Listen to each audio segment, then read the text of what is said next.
Hello cancer, welcome to Gurumaa Hindi tarot. और ये reading है इस बारे में कि नो कॉन्टैक्ट सिचुएशन में उनकी फीलिंग क्या है आपके लिए। तो ये रीडिंग आपके लिए है अगर आप किसी के साथ नो कॉन्टैक्ट सिचुएशन में हैं और जानना चाहते हैं कि उनकी फीलिंग्स क्या है आपके लिए और क्यों हैं वो फीलिंग्स, जो भी उनकी फीलिंग्स हैं इन क्यों नहीं वो अपने आप को एक्सप्रेस करते। तो ये रीडिंग आपको डेफिनेटली कुछ मैसेजेस दे सकती है। तो चलिए आगे बढ़ते हैं और देखते हैं क्या मैसेजेस हैं आपके लिए। Messages for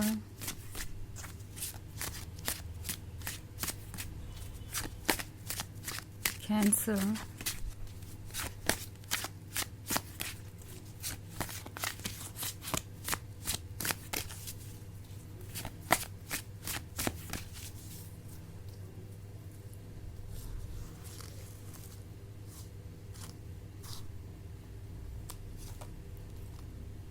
Prince of Scepters, the Priestess, Three of Grails, Ace of Scepters and the Empress.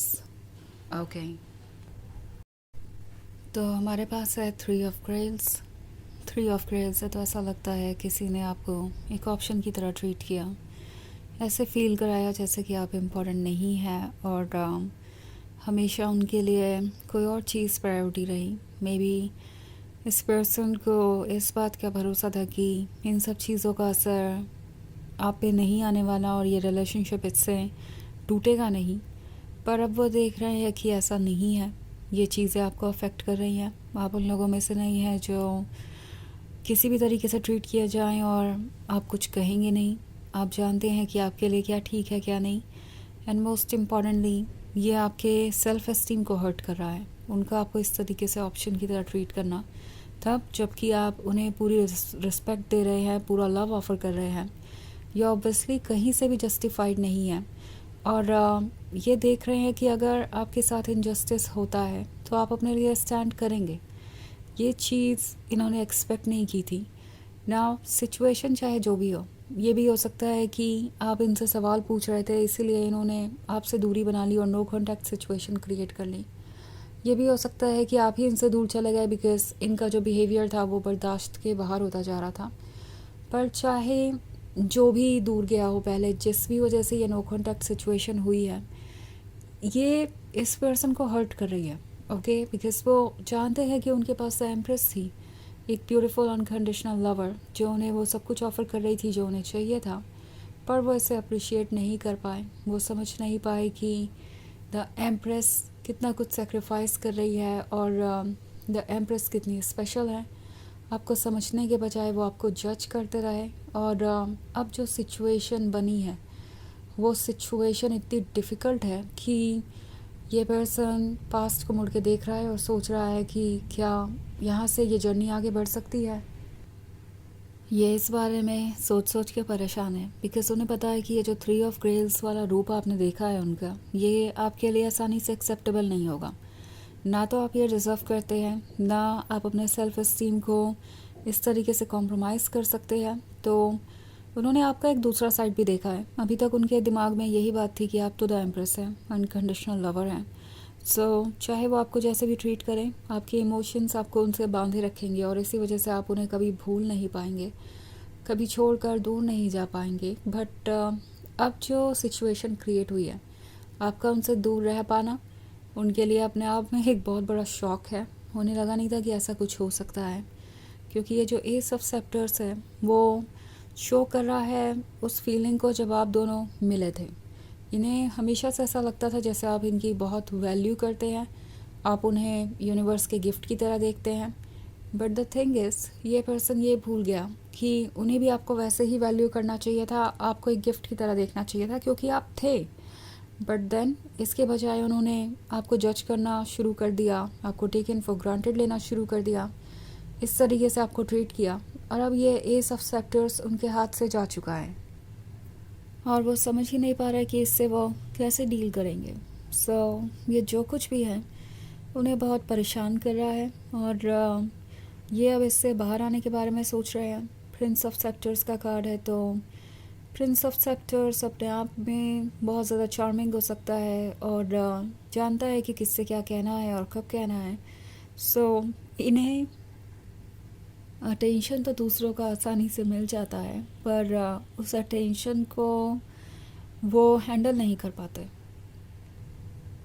मतलब यूजुअली वो अटेंशन शुरुआत में उन्हें अच्छा लगता है, बाद में वो चीज़ें उन्हें प्रॉब्लमेटिक लगने लगती है जब लोग उनसे उसी तरीके का अटेंशन एक्सपेक्ट करते हैं या कमिटमेंट चाहते हैं। तो ये उन लोगों में से है जो फ्लर्ट करना तो पसंद करते हैं, मगर कमिटमेंट करना, किसी लॉन्ग टर्म रिलेशनशिप में आना, इसके बारे में उन्होंने कभी नहीं सोचा। और अब वो देख रहे हैं कि आपको लेके वो कितने ज़्यादा सीरियस हो गए हैं।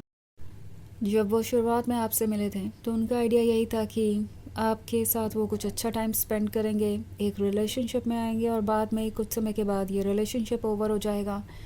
ना इसमें कमिटमेंट की कोई ज़रूरत पड़ेगी, ना इसे बहुत सीरियसली कंसिडर करेंगे वो। पर अब ऐसा नहीं है।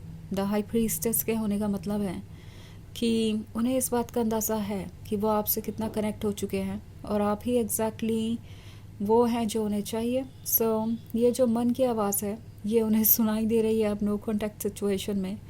और उन्हें ये भी पता है कि वापस आना इतना आसान नहीं होगा, क्योंकि आप खुद में द हाई प्रीस्टेस है। आप ट्रुथ को जानते हैं, आप लोगों को समझ जाते हैं, ऐसे जैसे कि आप उनका माइंड रीड कर लेते हो। आपको हर किसी के इरादों का पता है। तो ये एक जर्नल रीडिंग है, ये सबसे रेजोनेट नहीं करेगी। एनर्जी रिवर्स हो सकती है अगर आप क्रॉस वॉचर हैं। इसके अलावा अगर आप पिछले वीक की रीडिंग या ईयरली रीडिंग देखना चाहें 2026 की, तो उसका लिंक आपको डिस्क्रिप्शन बॉक्स में मिल जाएगा हमेशा की तरह। तो चलिए आगे बढ़ते हैं और देखते हैं और क्या मैसेजेस हैं आपके लिए।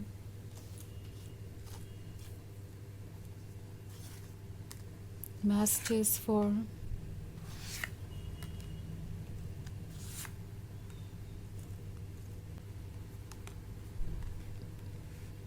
Cancer, Judgment, the Fool, 4 of Scepters, 8 of Scepters, 3 of Scepters. Okay, तो जजमेंट का कार्ड है। जजमेंट है तो उन्हें पता है कि आप उन्हें जज ज़रूर करेंगे।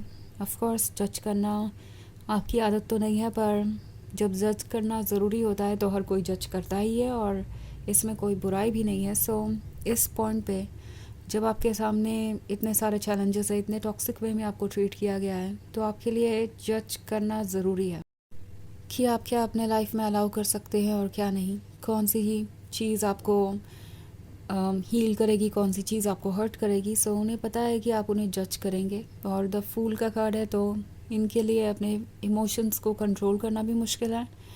एक तरफ तो ये आपको अप्रोच करना चाहते हैं, 4 ऑफ सेप्टर्स के बारे में सोच रहे हैं। उन्हें लगता है कि अभी भी उनके पास टाइम है, अगर वो कोशिश करें तो एक कमिटमेंट कर सकते हैं, आप दोनों खुश रह सकते हैं। बट देन 8 ऑफ सेप्टर्स का कार्ड उन्हें कह रहा है कि पीछे मुड़ने का कोई फ़ायदा नहीं है। आप उन्हें जज करेंगे और अगर वो आपकी जगह होते तो खुद को एक्सेप्ट नहीं करते दोबारा, तो आपका भी यही अप्रोच होगा। एंड दोबारा पीछे मुड़ के देखने का उनके पास कोई रास्ता नहीं है, उन्हें आगे ही बढ़ना पड़ेगा। कुछ ऐसा ही फील कर रहे हैं ये। ओके, ऑल्सो हमारे पास है 3 ऑफ सेप्टर्स। तो इन्हें लगता है कि अगर वो वापस आ भी जाते हैं तो ये जर्नी बहुत मुश्किल होगी। उनका खुद पे वर्क करना और इस रिलेशनशिप को संभाल पाना बहुत मुश्किल होगा। इसीलिए सोच रहे हैं कि वापस उन्हें आना चाहिए या नहीं, और इसका क्या रिज़ल्ट होगा एंड में। फ़िलहाल यही फील कर रहे हैं, इसी बारे में सोच रहे हैं। तो चलिए देखते हैं आपके लिए ऑरेकल मैसेज क्या है।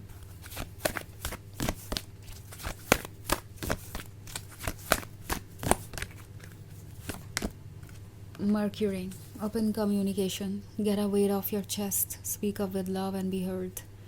तो ये कार्ड आपसे कह रहा है कि अपने चेस्ट से वो वेट हटा दीजिए जो आप कैरी कर रहे हैं अभी तक। ओके, उस भार को हटा दीजिए। जो आप कहना चाहते हैं कहिए खुल के। आपको मौका मिलेगा, शायद ये पर्सन आपकी लाइफ में वापस आएगा और जो भी आप कहेंगे वो सुना जाएगा। ऐसा लगता है इस कार्ड को देख के कि ये पर्सन आपके पास वापस आएगा और आपको उस केस में यूनिवर्स कह रहा है कि आपको अपनी फीलिंग्स को एज इट इज़ जाहिर करना चाहिए बिना किसी हेजिटेशन के। तो यह है रीडिंग इस बारे में कि नो कॉन्टैक्ट सिचुएशन में उनकी फीलिंग्स क्या है आपके लिए। आई होप आपको अच्छी लगी होगी। Thanks for watching, till next video, bye.